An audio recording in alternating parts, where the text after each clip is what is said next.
నమస్కారం అండి. అందరికీ welcome to my YouTube channel Shri Manju spiritual. మనము లలితా సహస్రనామాలన్నిటికీ ప్రతిపదార్థాలు తెలుసుకుంటున్నాం కదా. శ్రీమాత్రే నమః. ఈరోజు 213వ ప్రతిపదార్థము మహాపూజ్య. మహా గొప్పగా, పూజ్య పూజింపదగినది. మహతి చస పూజ్య మహాపూజ్య గొప్పగా పూజింపదగినది. బ్రహ్మోపేంద్ర మహేంద్రాది దేవ సంస్థ వైభవ అన్నది అమ్మవారి నామాలో ఒకటి. త్రిమూర్తి ఆది మహనీయులచే పూజింపబడే అమ్మవారిని అందుకే మహాపూజ్య అన్నారు. పూజా అంశాలైన సకల దేవత సమిష్టి రూపం కాబట్టి ఆమె మహాపూజ. సామాన్య మానవులు దేవతలను పూజిస్తారు. ఆ దేవతలు బ్రహ్మ విష్ణు శివులను పూజిస్తారు. ఆ త్రిమూర్తులు అమ్మవారిని పూజిస్తారు. దేవిని ఎవరెవరు ఏ విధంగా ఏ వస్తువులతో చేసిన పరమేశ్వరి మూర్తిని పూజిస్తున్నారో క్రింద చెప్పబడింది.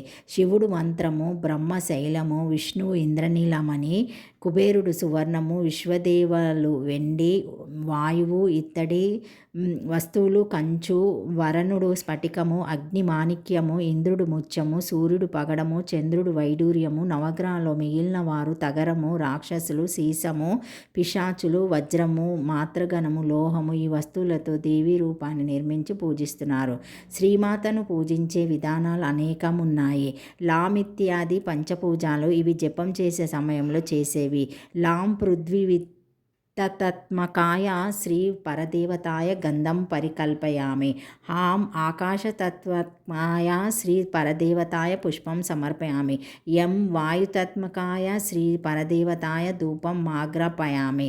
రాం తేజాత్మకాయ శ్రీ పరదేవతాయ దీపం సమర్పయామి. వం అమృతతత్మకాయ శ్రీ పరదేవతాయ నైవేద్యం సమర్పయామి. షోడోపచార పూజ. ఇందులో 16 రకాల ఉపచారాలు ఉంటాయి. అవి వరుసగా ఆహ్వానము, ఆసనము, పాద్యము, అర్ఘ్యము, ఆచమనము, స్నానము, వస్త్రము, యజ్ఞోపవితము, కంఠసూత్రము, గంధము, పుష్పము, ధూపము, దీపము, నైవేద్యము, తాంబూలము, నీరాజనము, మంత్రపుష్పము. చతుష్టాష్టాపచారిక పూజ. పరమేశ్వరిని 64 రకాల ఉపచారాలతో పూజిస్తారు. ఆవరణ పూజ. యంత్రాలను పూజించేటప్పుడు అందులోని వివిధ ఆవరణలోని దేవతలను పూజ చేస్తారు. శ్రీచక్రానికి నవవరణ పూజ ఇట్లాంటిదే. వైదిక పూజక వేదములో చెప్పిన విధంగా వేద మంత్రాలతో చేసే పూజ. పౌరాణిక పూజ. ఈ రకమైన పూజలో మంత్రభాగం ఉండదు, కేవలం శ్లోకాలతో పూజ చేస్తారు. తాంత్రిక పూజ ఇహలోక వాంఛాల కోసం చేసే పూజ. దీనిలో మంత్రంతో పాటు క్రియ కూడా ఉంటుంది. అంతం పూజ. ఈ పద్ధతిలో శరీరంలోని షట్చక్రాల్లోనూ పరమేశ్వరిని ఆరాధిస్తారు. దీన్ని మోక్షవాదులు మాత్రమే చేస్తారు. పరమేశ్వరి సర్వదేవత స్వరూపిణి కాబట్టి ఆమెని అన్ని రకాలుగా పూజిస్తారు. రామో లలితాంబికాయ అన్నారు కాబట్టి వసంత నవరాత్రుల్లో పరమేశ్వరిని రాముని రూపంలో పూజిస్తారు. ఇదే విధంగా కృష్ణుడి రూపంలో, ఆంజనేయుడి రూపంలో పూజింపబడేది కూడా పరమేశ్వరియే. అందుకే ఆమె మహాపూజ్య అనబడుతుంది. తామస్య పూజ్యాంశ్చ గురురార్ఘర్యాన్. మీరు పూజనీయులు, గురువులలో అధికులు అని పరమాత్మ విశ్వరూపాన్ని దర్శించిన అర్జునుడు స్తుతించాడు. మహనీయులచే పూజింపబడే పరమేశ్వరి కూడా అందుకే మహాపూజ అనబడుతుంది. మన శరీరంలో అందరూ దేవతలు ఉన్నారు. వారు సహస్రార పద్మంలో ఉన్న శివశక్తేక రూపమైన శ్రీ లలితాదేవిని పూజిస్తున్నారు. జగన్మాత సాక్షాత్కారం పొందిన భక్తులు లేక యోగులు తమలోని జగన్మాతను దర్శిస్తున్నారు.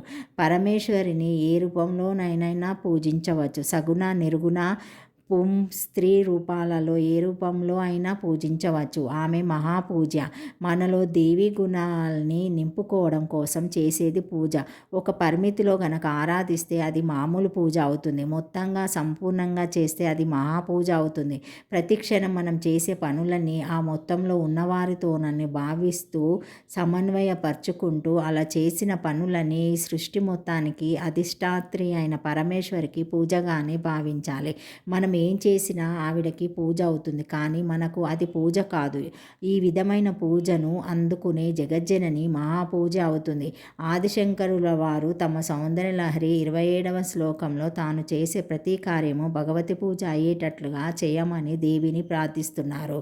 జపో జల్ప శిల్పం సకలమాపి ముద్ర విరాచన గతిం ప్రదక్షిణీయ క్రమాపనాశనాదాస్య హ్యుతి విధిం ప్రాణమాస్య వేషస్సు సుఖమాకిల మతాత్ప్రణ దృశ్య సామార్య పర్యాస్తవ భవతు యన్మే విలాసితం.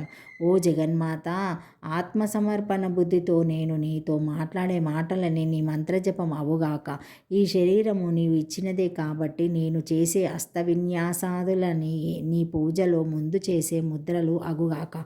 నీవు సర్వవ్యాపివి కాబట్టి నా భ్రమణలన్నీ నీకు చేసే ప్రదక్షిణలు గాక. నీవు రాజ్ఞివి కాబట్టి నేను తినే అన్నసానదులన్నీ నిన్ను ఉద్దేశించి నేను చేసే హోమద్రవ్యాలను గాక. మామూలుగా పడుకునేటప్పుడు కానీ నిద్రించేటప్పుడు కానీ నా శరీరంలోని భంగిమలన్నీ నీకు నేను చేసే సాష్టాంగ ప్రణామాలు అగుగాక. సుఖాన్నిచ్చే వస్తువులతో నేను చేసే విలాసాలని నేను నీకు చేసే సేవారూపమైన పూజా విధులుగాక. ఆత్మసమర్పణ బుద్ధితో దేవిని హృదయాకాశంలో పూజించే సాధకులకు పూజాది సామాగ్రిలతో పని లేదని ఈ శ్లోక సారాంశము. Thank you for watching my video. Please like, share, comment, subscribe to my channel. మరిన్ని వీడియోస్తో మళ్ళీ కలుస్తానండి. బాయ్. Thank you. ఈ వీడియో మొదటిసారి ఎవరైనా చూసి ఉంటే తప్పకుండా లైక్ చేసి సబ్స్క్రైబ్ చేసుకోగలరని కోరుతున్నానండి. Thank you. ఏమైనా కామెంట్స్ ఉంటే కూడా చేయగలరని కోరుకుంటున్నానండి వ్యూవర్స్ని. Thank you.